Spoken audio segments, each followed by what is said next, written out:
Last class में मैंने बताया था कि determination of unknown class frequencies सबसे पहला काम होगा और आज उसी चीज़ को हम यहाँ पे सीखने वाले हैं कि अननोन क्लास फ्रीक्वेंसीज डिटर्मिनेशन करने के लिए हम कैसे काम करेंगे और वो प्रोसेस क्या है जिसके अकॉर्डिंग ये सारा काम किया जाएगा।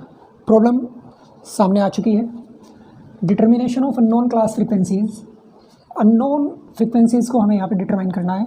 सबसे पहला स्टेप मैंने कल बता भी दिया था। प्रॉब्लम है arrange the following data finds the unknown class frequencies. Information जो दी गई है, extravagant fathers with extravagant sons. Extravagant यानी खर्चीला होना, वो फादर्स जिनके बेटे भी खर्चीले हैं, ऐसे जो पेयर्स हैं वो 327 पेयर्स हमारे पास हैं। सेकंड, एक्स्ट्रावेगेंट फादर्स, खर्चीले जो फादर्स हैं, मेजरली सन्स, और उनके जो सन्स हैं वो खर्च करने वाले नहीं हैं, तो ऐसे जो पेयर्स हैं वो 545 हैं। ऐसे ही majorly fathers with extravagant sons, जो फादर्स हैं वो खर्च नहीं करने वाले हैं जबकि सन्स जो है वो ज़्यादा खर्च करने वाले हैं, ऐसे पेयर्स 741। और last miserly sons with miserly sons, तो मेजरली फादर जो है वो मेजरली सन्स दोनों एक ही कैटेगरी के हैं, यानी दोनों ही खर्चीले नहीं हैं, दोनों ही कंजूस हैं। 235 ये इनके पेयर्स हो गए। ये पूरी इन्फॉर्मेशन हमें किसी डेटा को रिकॉर्ड करने से मिली है। अब इस इन्फॉर्मेशन को हमें रिलेट करते हुए इससे इन्फॉर्मेशन जो हमें निकालनी है वो क्या है कि इस डेटा को यूज़ करके जो भी अननोन फ्रीक्वेंसी होगी उसको हमें यहाँ बताना होगा। सबसे पहला काम यह है कि प्रॉब्लम को समझना। प्रॉब्लम क्या है? अब प्रॉब्लम यह है कि इसने कहा कि अननोन फ्रीक्वेंसी को बताएं, तो मतलब ये हुआ कि हमें यहाँ एक स्टेप लेना होगा जिसका नाम होता है 9 स्क्वायर टेबल। एक टेबल हमें यहाँ पे क्रिएट करनी होगी और उस टेबल के बेस पे ही हम बता पाएंगे कि अननोन फ्रीक्वेंसी कौन सी है और उसका मीनिंग क्या है। 9 स्क्वायर टेबल हमारे सामने आ चुकी है। इसमें हम अगर देखें तो सबसे पहला वाला जो कॉलम है उस कॉलम का नाम है ए। सेकंड वाले का कॉलम जो है उसका नाम है अल्फ़ा, या जिसको हम स्मॉल ए भी बोल सकते हैं। फिर थर्ड वाले का जो टोटल कॉलम जो हमारे पास है इसमें सारे टोटल आ जाएंगे। फिर आती है बात यहाँ पे बी, जो फर्स्ट रो का नाम बी है, सेकंड का बीटा है और लास्ट वाली रो भी हमारी टोटल की है। तो यहाँ पे हमें ये पता चला कि लास्ट वाला कॉलम और लास्ट वाली रो हमारे पास दोनों ही टोटल के लिए है। और सिर्फ ये जो चार हमारे पास सेल हैं, ये सिर्फ और सिर्फ इसी में हमारा कोई भी काम हो सकता है। अगर हम इसका ध्यान करें थोड़ा तो ये हो जाएगा कि इस सेल का नाम क्या है। इस सेल का नाम है ए बी। इस सेल का नाम, क्योंकि इसके ऊपर अल्फ़ा है, इसके सामने बीटा है, तो अल्फ़ा बी हो जाएगा। इसके बाद यहाँ पे जो ये सेल है इसके ऊपर ए और इसके यहाँ पे बीटा, ए बीटा, और लास्ट ये अल्फ़ा और यहाँ बीटा।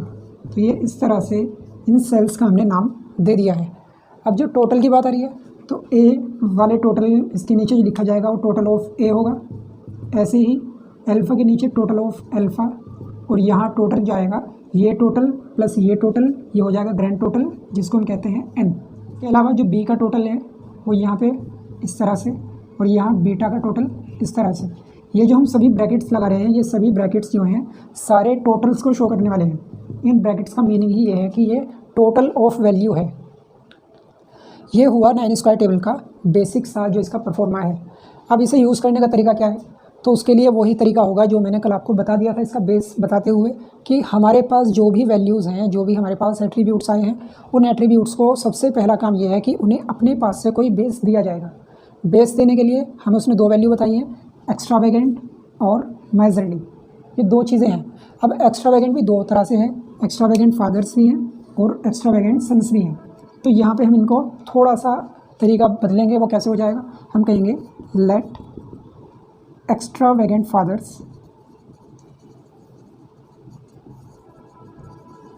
इन्हें हमने कह दिया ए।